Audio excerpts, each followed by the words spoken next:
আজ বানাবো চিলি পনির। খুব সহজে কিভাবে বানিয়ে নেওয়া যায় একদম কম উপকরণে দেখে নেওয়া যাক। চলুন বানিয়ে নিই। প্রথমে ক্যাপসিকাম এরকম ডুমো ডুমো করে কেটে নিয়েছি, তারপরে কেটে নেব পনিরগুলো একটু চৌকো চৌকো করে কেটে নিতে হবে। পনির কাটতে না আমার দারুণ মজা লাগে, একদম নরম নরম। তারপরে পনিরগুলো সমস্ত কেটে নেওয়া হয়ে গেলে তার মধ্যে দিয়ে দেবো পরিমাণ মতো লবণ, সামান্য পরিমাণ লবণ। তারপরে দিয়ে দেবো একটু লঙ্কার গুঁড়ো। এখানে আপনারা লঙ্কার গুঁড়ো না দিয়ে গোলমরিচ গুঁড়ো ব্যবহার করতে পারেন। তারপরে 1 চামচ কর্নফ্লাওয়ার আর 1 চামচ ময়দা, ব্যাস এই কটি উপকরণ দিয়ে হালকা হাতে আলতো করে পনিরগুলো সব মিশিয়ে নিতে হবে।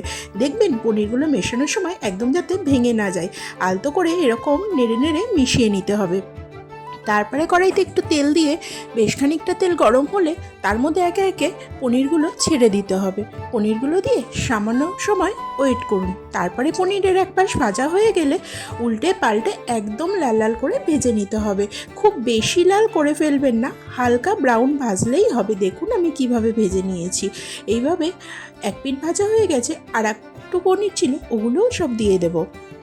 পনির ভাজার সময় গ্যাসের ফ্লেমটা একদম লোতে রাখবেন, কারণ বাড়িয়ে ভাজলে ওপর থেকে পনিরের কোটগুলো ভালোভাবে লাল হয়ে যাবে কিন্তু ভিতরে কাঁচা থেকে যাবে।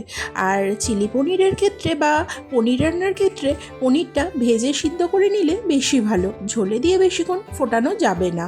এবার দেখুন সমস্ত পনির ভাজা হয়ে গেল, তুলে নিয়েছি। তারপরে কড়ার তেল সামান্য কমিয়ে নেব, অতটা তেল তো লাগতো না। তারপরে দিয়ে দেবো কেটে রাখা ক্যাপসিকামগুলো দিয়ে সামান্য লবণ ছড়িয়ে ভেজে নিতে হবে। হালকা পরিমাণ ফ্রাই করে নিতে হবে আর কি। ক্যাপসিকাম বেশি ভাজা হলে একদমই ভালো লাগে না।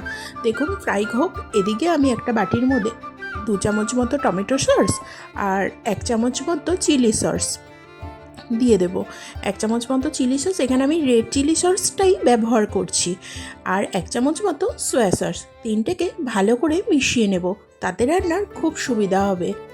দেখুন এদিকে ক্যাপসিকামটা পুরো নরম হয়ে গেছে। তারপরে দিয়ে দেবো আদা বাটা। আদা দিয়ে বেশিক্ষণ ভাজা না করাই ভালো, তাহলে তিতকুটে হয়ে যায়। আদা দিয়ে সামান্য একটু মিশিয়ে নিয়ে তেলের সাথে তারপরে দিয়ে দেবো ওই গুলে রাখা সসটা দিয়ে বাটি ধুয়ে একটু সামান্য পরিমাণ জলও দিয়ে দেবো। দিয়ে ভালো করে ভাজতে হবে। মশলার সাথে সসটাকে একটু ফ্রাই করে নিতে হবে আর কি। ফ্রাই হয়ে এলে এই সময় দিয়ে দেবো একটু কাশ্মীরি লঙ্কার গুঁড়ো দিলে কালারটা খুব সুন্দর একটা কালার আসে। তারপরে ভালোভাবে মিশিয়ে নিতে হবে। তার আগে দিয়ে দিলাম কাঁচা লঙ্কা কুচি, একটু বড় করে কাঁচা লঙ্কাটা কেটে নেবেন, কুচি দিয়ে দিলাম। দিয়ে ভালো করে সমস্ত কিছু মিশিয়ে নিতে হবে। তারপর একটা বাটির মধ্যে একটু কর্নফ্লাওয়ার গুলে রেখে দিয়েছিলাম, ওই জলটাই দিয়ে দিলাম গ্রেভির জন্য। তারপরে গ্রেভিটা ভালো করে ফুটে উঠলে নুন মিষ্টি সব দেখে নিতে হবে।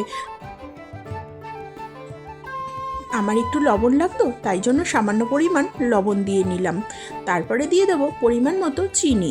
চিলি পনির হোক চিলি চিকেন হোক একটু মিষ্টি ইউজ করতেই লাগে, না হলে ভালো লাগে না। আর যেহেতু চিলি পনির একটু টকটক হয়, তাই জন্য দিয়ে দেবো এখানে ভিনিগার 1 চামচ মতো।